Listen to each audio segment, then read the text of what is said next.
খাটের ওপরে যে কাপড় আর ব্লাউজটা দেখছো বন্ধুরা, এইটা পরে আজকে আমি বিয়ে বাড়ি যাব। আজকে বউ ভাতের নিমন্ত্রণ আছে রাত্রিবেলা, বাড়ির সকলেরই নিমন্ত্রণ আছে, আমরা সকলেই যাব। রেডি হব বলে চুল টুল বাঁধা হয়ে গেছে, কাপড়টা পরবো। তারপর অন্যর আগে তোমাদের একটু দেখাচ্ছি যে কী কাপড় পরে যাব। এই দেখো আমরা সবাই রেডি হয়ে গেছি, বাড়ির সকলেরই নিমন্ত্রণ ছিল। শীতকাল যেহেতু একটু হালকা চাদরও নিতে হয়েছে। আর এই দেখো মেয়ে, আমি, আমার যা সবাই রেডি হয়ে গেছি আমরা। টোটো গাড়ি বলা ছিল, টোটো গাড়ি করে বিয়ে বাড়িতে গেছি। এই দেখো বিয়ে বাড়িতে ঢুকছি, গেটটা খুব সুন্দর করে সাজিয়েছে। বিয়ের বরযাত্রীর নিমন্ত্রণ ছিল, তোমার দাদাভাই গেছিলো, ঠান্ডার মধ্যে আমি আর যাইনি, তা বউ ভাতে আমি এসেছি। এই দেখো বিয়ে বাড়িতে ঢুকছি, প্যান্ডেল ভিতরে কাপড় দিয়ে এত সুন্দরভাবে সাজিয়েছে, প্যান্ডেলের কাপড় দিয়ে দেখতে খুব ভালো লাগছিলো জিনিসটা। আর এই যে বক্সের আওয়াজ, লাইটিংয়ের ফোকাস, এত ভয়েস বাচ্চারা তো উপায় নেই বন্ধুরা, এত বক্স জোরে জোরে বাজছিল, মানে খুব অসুবিধা হচ্ছিল, এই জন্য সাউন্ড কমে ভয়েস বাদ দিয়ে তোমার সঙ্গে ভিডিওটা শেয়ার করছি। বৌমা, আমার যা সব বসে আছে, আমরা ভিতরে প্যান্ডেলের ভিতরে বসে আছি। আর ভাই, টাকু ভাই, আমার ছেলে পাশে কফি স্টল দিয়েছে, স্টল দিয়েছে। শীতকাল তো হালকা ঠান্ডা, ধরো কফিটা খেতে এখন ভালো লাগে। আমরা কফি খাবো, আমি সবার জন্য নিয়ে আসছি আর সবাই খাচ্ছে, যেহেতু ওখানে প্রচণ্ড ভিড়। কফি যেখানে দিয়েছিল স্টলটা, গরম জিনিস হয়তো গায়ে পড়লে একটা বিপদ ঘটে যাবে, তা আমি সবাইকে নিয়ে এসে দিচ্ছিলাম। কফি খাওয়ার পরে দেখো একটু ঘুরে ভিডিও করছি।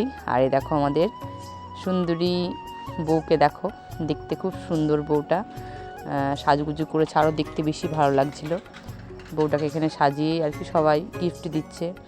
আমরা যা মাত্রই আমরা অনেকগুলো ছবি তুলেছি ওর সঙ্গে, খুব ভালো লাগছিলো। কৃষ্ণকালী কালারের কাপড়টা পরে বউটাকে এত সুন্দর লাগে, ফর্সা, খুব ভালো লাগছিলো দেখতে। আর এই দেখো আমরা অনুমা চিকেন পাকোড়া খাচ্ছে। আর এই দেখো কফি স্টলে মানুষ তখন একটু হালকা ছিল, যখন আমরা গেছিলাম তখন আমরা একটু ভিড়টা হালকাই ছিল। এই দেখো আমরা বসে সবাই একটু কফি খাচ্ছি আর কথা বলছি। আর কি বলবো বন্ধুরা, প্রায় প্রচুর মানুষের আয়োজন ছিল, আর প্রচুর মানুষের আয়োজন থাকার জন্য একটু ভিড়টাও বেশি ছিল। আর এই দেখো আমার ছেলে আর ওর বন্ধু আর এই আমাদের পচা বাবা সব কফি খাবে দাঁড়িয়ে আছে।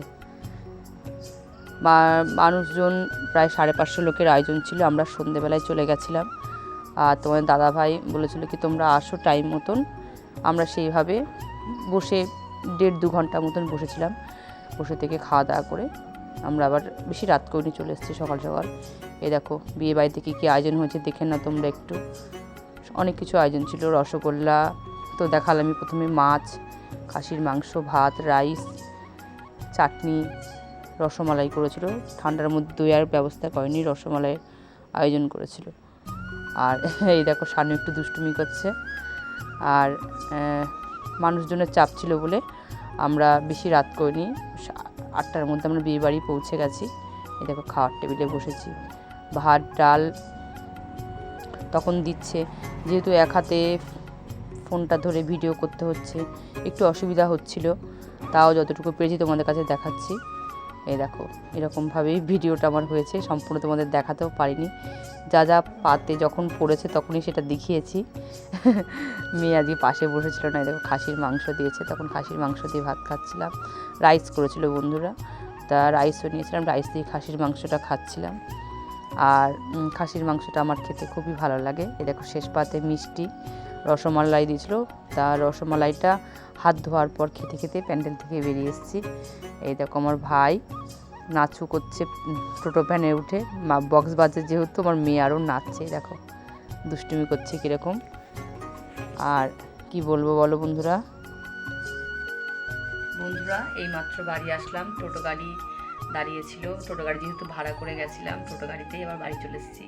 বিয়ে বাড়ি গিয়ে কফি, ফুচকা, অনেক কিছু ভালো মন্দ খাওয়া দাওয়া হয়েছে, তোমাদের সবই দেখালাম। আর রাত হয়েছে, বেশি রাত হয়নি, 10টা বাজে, শুয়ে পড়বো, কালকে যেহেতু সেন্টার আছে। দেখা হচ্ছে পরের ভিডিও বন্ধুরা, টাটা।